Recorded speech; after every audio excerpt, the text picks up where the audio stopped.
In the quiet folds of a mountain town before sunrise, Anna stood frozen in her father's study, the air still heavy with his cologne and absence. A single letter lay on the desk, no salutation, no explanation, just one line. "I'm not coming back." Her breath caught. A soundless quake rippled through her, as if the foundations of her world cracked in that moment. Memories of soft laughter, winter firesides, bedtime stories, gone. Her knees buckled, but she didn't fall. Not yet. Not outside. But inside her soul. Something broke clean in half. She whispered, "You promised you'd never leave." The room, cloaked in early shadows, offered no reply.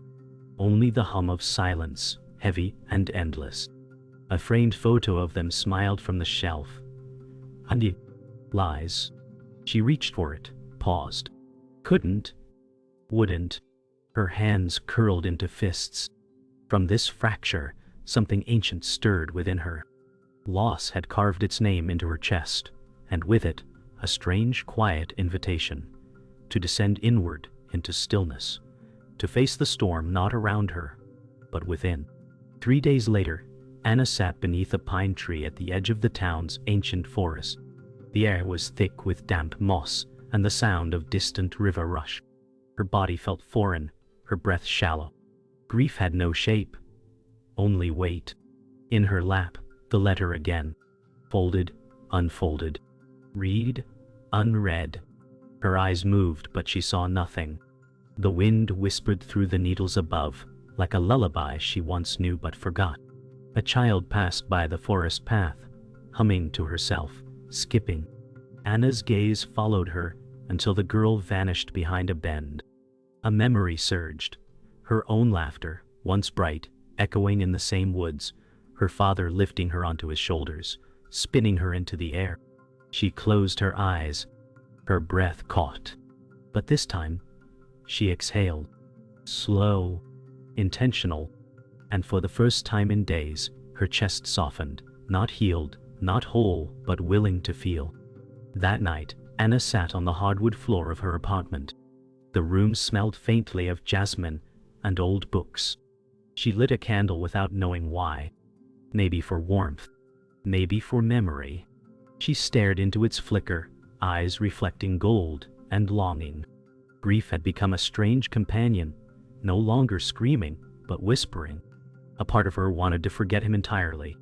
Another part wanted to preserve every word, every smile. Her journal sat unopened. She reached for it, fingers brushing the spine. Her pen hovered, then descended. She wrote, "I do not hate you," then paused. "But I do not know you anymore." The candle trembled as if breathing with her. She closed the book slowly, then lay on her side, facing the wall. Tears came again, softer this time, like rain after drought. Cleansing, not drowning. The next morning, Anna walked barefoot into her backyard garden. The dew kissed her soles, grounding her. With each step, she whispered a name. Of memory, of emotion, anger, hope, father, grief. She reached the stone meditation bench and sat cross-legged. The world buzzed with birdsong and light. She let her hands rest palm up on her knees, closed her eyes. The breath came shallow at first, hesitant, then deeper. Her spine aligned, her shoulders softened. Thoughts rose like smoke. She let them drift. Then stillness, not silence, but stillness. Inside it she met herself, not the woman who was abandoned, but the woman still breathing, the woman capable of staying. She sat there for what felt like hours. She didn't move. She didn't need to. That night, just before sleep, Anna placed a warm cloth over her eyes. The weight was comforting, like a hand that didn't need to explain itself. Her room was dark, except for a single incense stick curling smoke into the air. She inhaled deeply. "Let it be," she whispered. Her body unclenched, one muscle at a time. No plans, no answers. Just breath and surrender. Somewhere between awake and asleep, she saw a dreamscape, her father standing across a wide river, expression unreadable, arms at his sides. She didn't call to him, didn't try to cross. She simply stood and watched. The river flowed. She breathed again, and as the dream dimmed, one word echoed through the fading veil: begin. Anna sat in the old temple library near the edge of the forest, its silence cradling her like a lullaby from a forgotten lifetime. Ancient scrolls lined the walls, breathing of sandalwood and rain-soaked history. Her fingers brushed across brittle parchment, landing on a passage. To heal is not to forget. It is to remember without breaking. She paused. Her breath shivered. Could she ever recall him without shattering? The monk behind the desk looked up and said softly, "The path inward is not lit by answers, but by presence." Anna met his eyes, calm, aged, unwavering. She nodded, a gesture both surrender and resistance. She checked out the scroll. As she stepped outside, sunlight warmed her face for the first time in what felt like weeks. Something fragile inside her stirred, not joy, not yet, but the scent of its possibility. Later that evening, Anna joined a small group in a candlelit meditation circle beneath a vast open sky. They sat on cushions, arranged like petals around a flame. The guide's voice was steady. Breathe into the ache, let the ache speak. Anna closed her eyes. Darkness welcomed her. Her mind, loud at first, began to slow. Images surfaced. Her father at the edge of her childhood bed, tucking her in, whispering stories. Then, the last voicemail. His voice cracked, saying, "I didn't know how to stay." Her chest tightened. Tears welled, but didn't fall. She inhaled deeply, releasing her fists. The pain didn't leave, but its edge softened. Around her, others breathed too, each wrapped in their own silent storm. Beneath the stars she felt connected, not healed, not alone. The next morning, Anna stood before the mirror, wrapped in a simple white robe. Her eyes met her reflection, not with vanity, but interrogation. "Who are you without the story?" she whispered.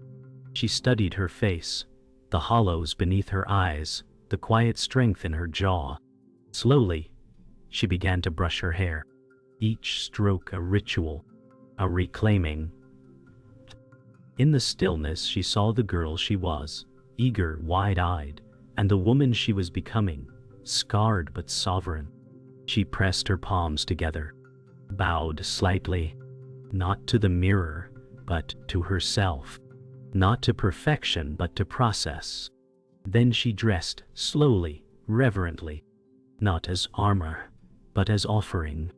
Today she would walk not as the abandoned daughter, but as the seeker who stayed. She ventured into the town market for the first time in weeks. Life buzzed, vendors calling, children laughing, spices scenting the air. It felt overwhelming, too loud, too alive. But she didn't turn back. A flower vendor called, "For someone special." She paused, then smiled faintly. "For someone returning," she said. She chose a single marigold, bright and fiery, its petals unfurling like small suns. As she walked through the crowd, she felt the ache inside shift, from isolation to longing. A boy bumped into her and said, "Sorry, miss." She smiled. "It's okay," and meant it. The world didn't feel safe yet, but it no longer felt hostile. Somewhere between fear and courage, she walked on. That evening she returned to the forest clearing, alone this time. The marigold in hand, she knelt beside a small stream. The water whispered against the stones, like secrets spoken in a language only the soul could understand. She placed the flower into the current and watched it drift. "I forgive you," she said, "but I will not chase your shadow anymore." The words felt true, not perfect but real. Her voice didn't tremble. Her back stayed straight. The marigold floated away, bright against the darkening ripples. The wind picked up, lifting her hair like a gentle hand. She closed her eyes. The ache inside her remained, but it no longer ruled her. Beneath the silence a promise stirred, not from him, but from herself. I will not abandon thee.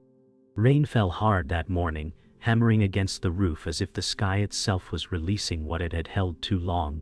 Anna sat indoors, knees pulled to her chest, watching droplets race down the glass. A voice inside her whispered cruelly, "He left because you were too much." She shook her head, but it didn't leave. Old doubts resurfaced, moments she was loud, defiant, needy. Was it her fault? Had she driven him away? She pressed her forehead to the window pane, the cold anchoring her. "No," she whispered. "I was a child." The room didn't answer, but neither did it accuse. Just the rain. Cleansing, relentless. Her breath came shallow, then deeper. "I didn't break him," she said again. This time, louder, as if trying to convince the mirror of her memory. Her reflection, faint in the glass, didn't look away. In the attic of her childhood home, Anna opened a box labeled "Dad Stuff." Dust clouded the air as she lifted the lid. Inside, a watch, a half-written letter, photos she'd never seen. In one, her father stood alone by a cliffside, eyes hollow, posture slack. He looked like a man already halfway gone. She traced his outline with her finger. A surge of anger rose, not at his leaving, but at his silence. Why hadn't he said goodbye? Why hadn't he trusted her with the truth? She found a small cassette recorder at the bottom, labeled "For Later." Her hands trembled. She pressed play. Static, then his voice. "Anna, if you're hearing this, I failed you." The tape cut. Nothing else. Just those words. Enough to destroy. Enough to stir. Her heart clenched and opened. That night, Anna stood under the stars, cassette still in hand. The air was sharp with pine and memory. She closed her eyes. "I failed you," echoed in her head like a drum beat. But she didn't scream. She didn't run. Instead, she whispered back, "Then help me now." Silence answered, but it was a listening kind. She pressed the cassette to her heart, not as a relic, but as a wound. Then slowly, she buried it beneath the pine tree she once climbed as a child. No ritual, no words, just earth and breath. She knelt there for a long while, fingers in soil, grounding the ache. The stars above blinked like knowing eyes. She rose slowly. No lighter, but more present. Her pain no longer floated. It rooted. The following morning, Anna joined a walking meditation in the hills, led by the elder monk. With each step, she was told to breathe in presence, breathe out judgment. The terrain was uneven, wildflowers swaying with the breeze. Her mind wandered, back to the cassette, to the letter, to everything unsaid. But with each step, her breath steadied. "I forgive you," she repeated in rhythm with her stride. "I release myself." A bird took flight above, sudden and free. Her chest lifted with the motion. The monk paused and looked back at her. "You are not broken," he said, as if reading her thoughts. "You are breaking open." Anna blinked against the sunlight.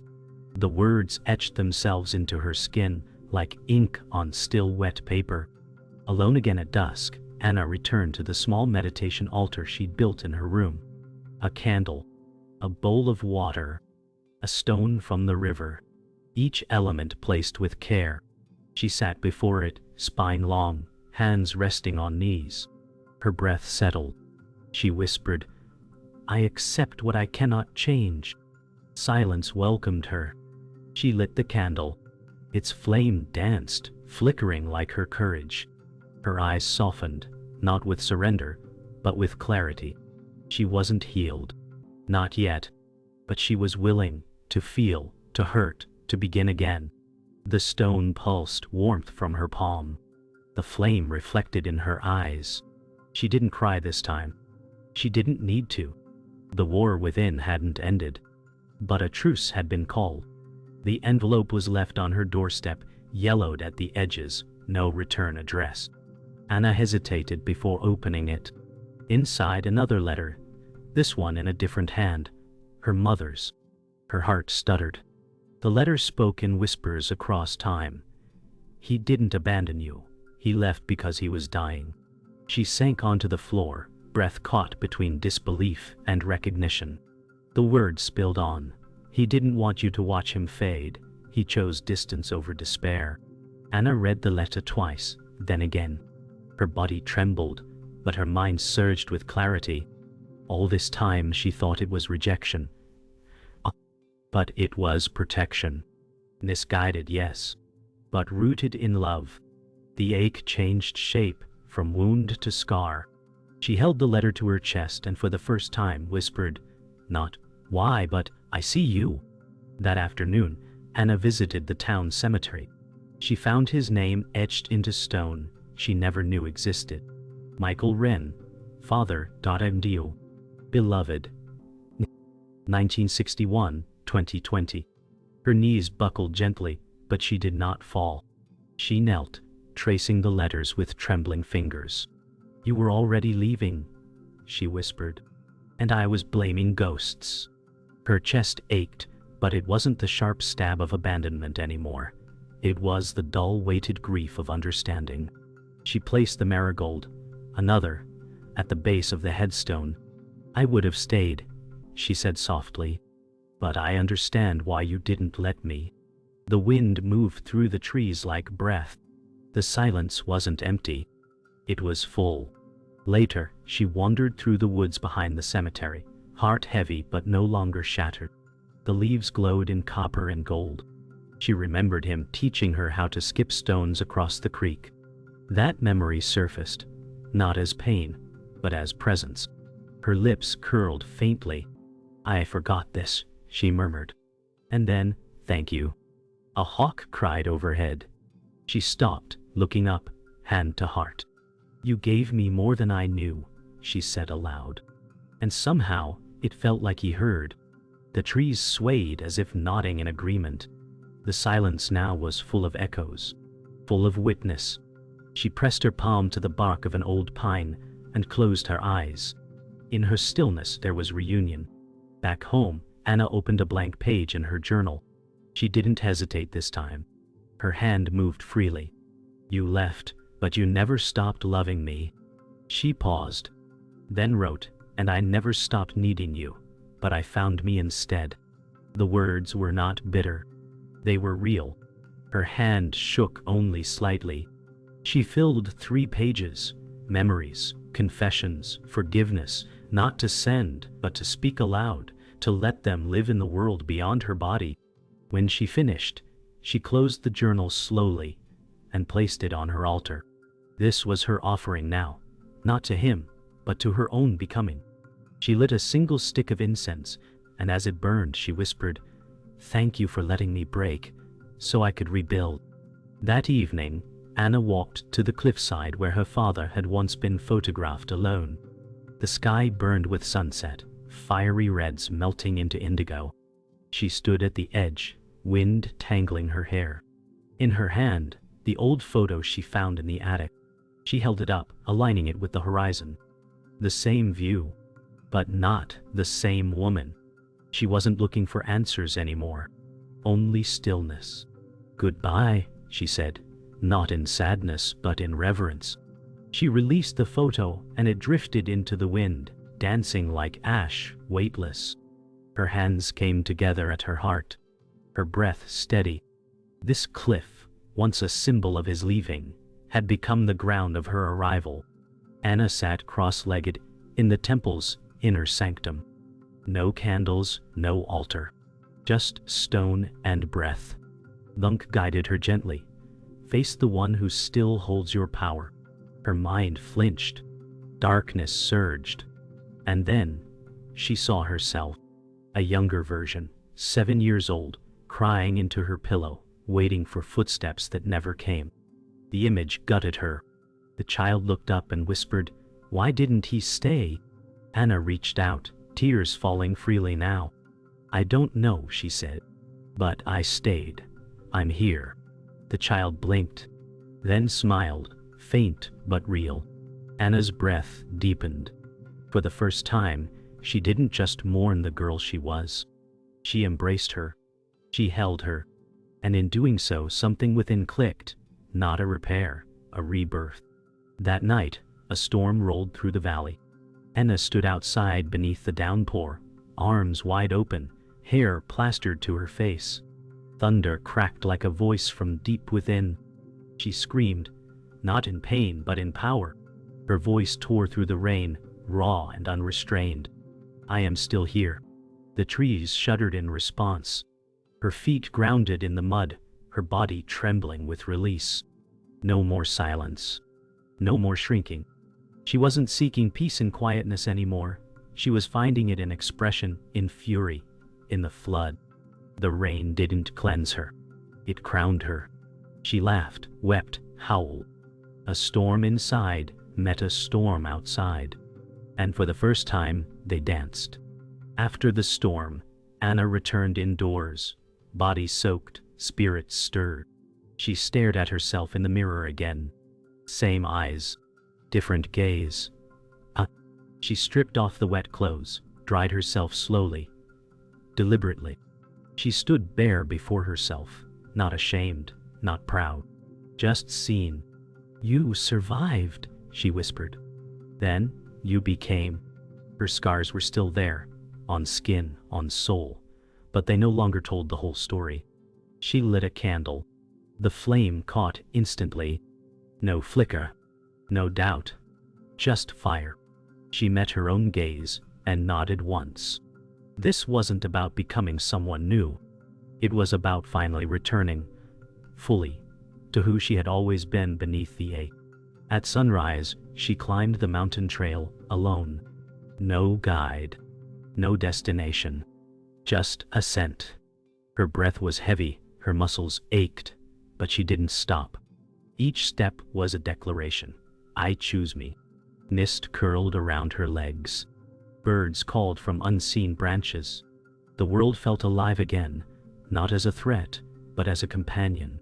At the summit, she collapsed onto the earth, laughing through her exhaustion. The valley stretched below like an open palm. She closed her eyes, arms wide, letting the wind embrace her. There were no visions, no voices, just space, just sky. And in that sky, she wasn't empty. She was enough. Whole, not because she'd filled the cracks, but because she'd honored them.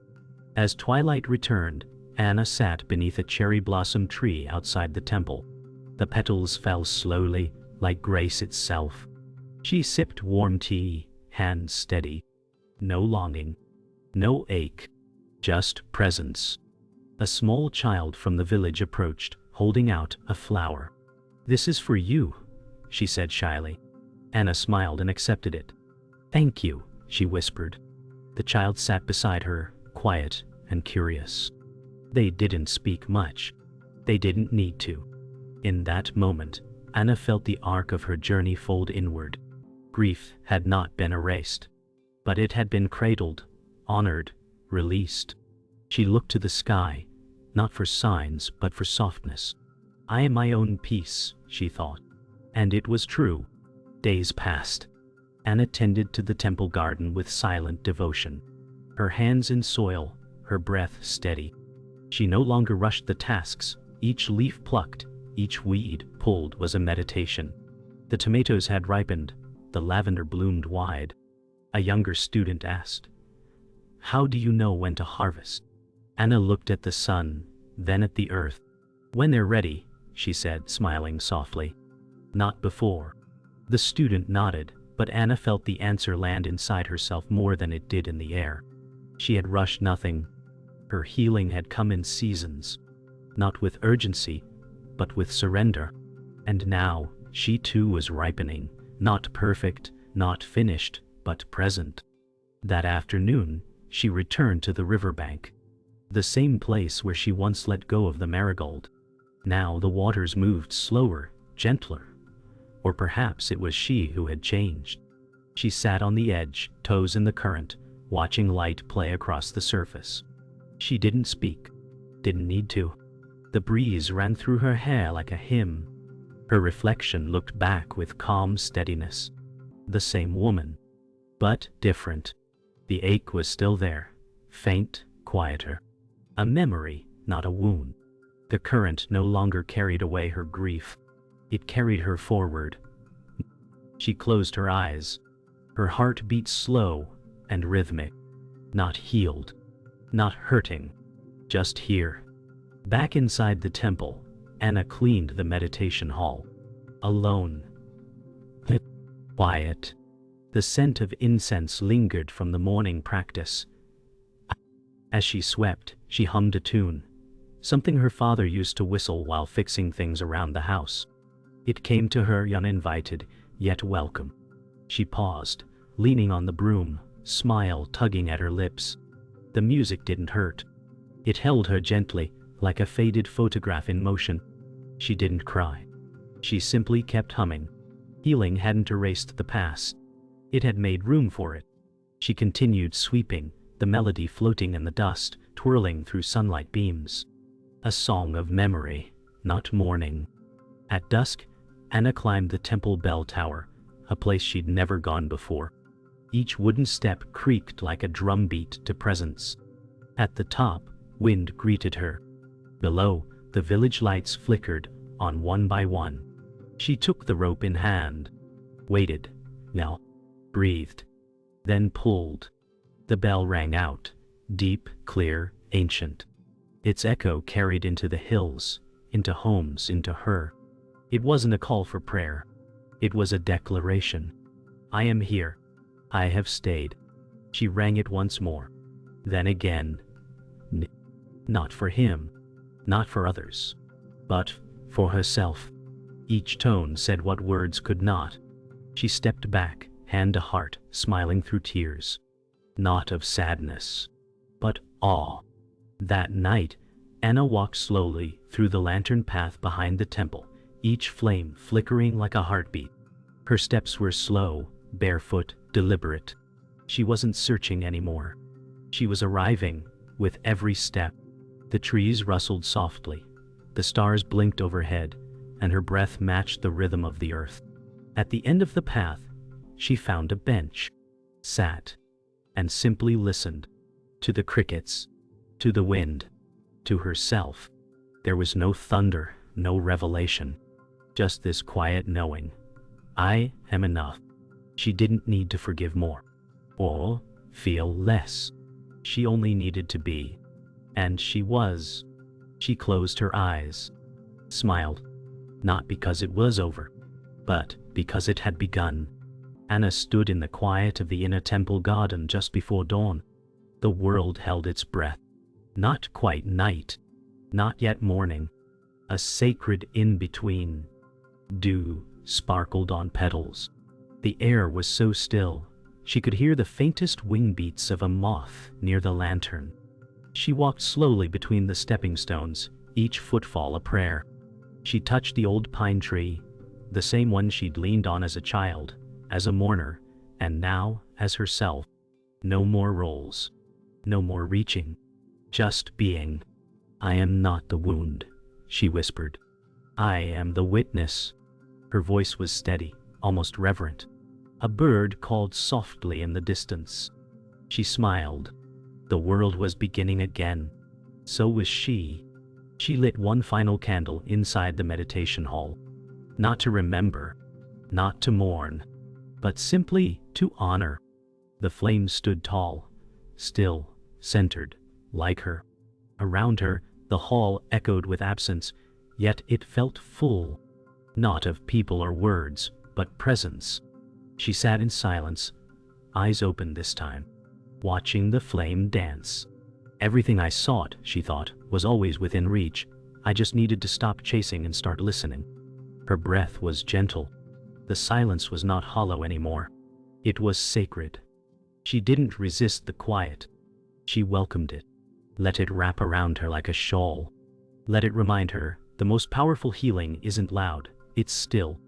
That afternoon, she helped an elderly woman carry water from the stream to the temple.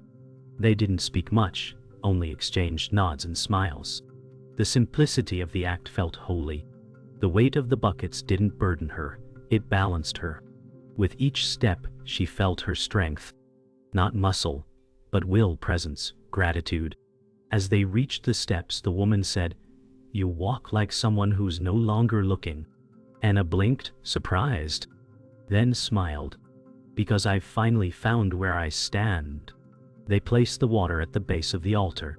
Nothing magical happened. Just the quiet truth. The sacred lives in the ordinary. And healing happens in the carrying. She returned one last time to the place it all began. Her father's study. The scent was different now. The pain had softened. The letter was gone, replaced by a single candle on the desk. She didn't sit. She didn't cry. She stood in silence, then reached for a book on the shelf. The one he always read from. She opened it to a dog-eared page. The words read, "You must enter the fire to find your shape." She closed the book gently. "I did," she said aloud. And smiled. Not with triumph, but with peace. The room didn't hold ghosts anymore. It held echoes, and she could finally hear them without flinching. She turned off the light and walked out, leaving the door ajar. Not closed. Not forgotten. Just open. At twilight, Anna returned to her meditation bench in the garden. One last sit. No ritual. No expectation. Just breath. Just presence. She closed her eyes. Her heart beat slow.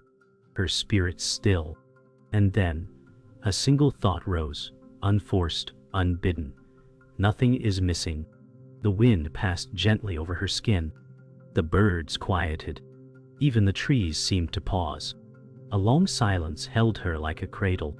And in that stillness one truth emerged, clear, weightless, and unforgettable. The peace you seek is the home you carry. She opened her eyes. The stars blinked into view. No ending. No beginning.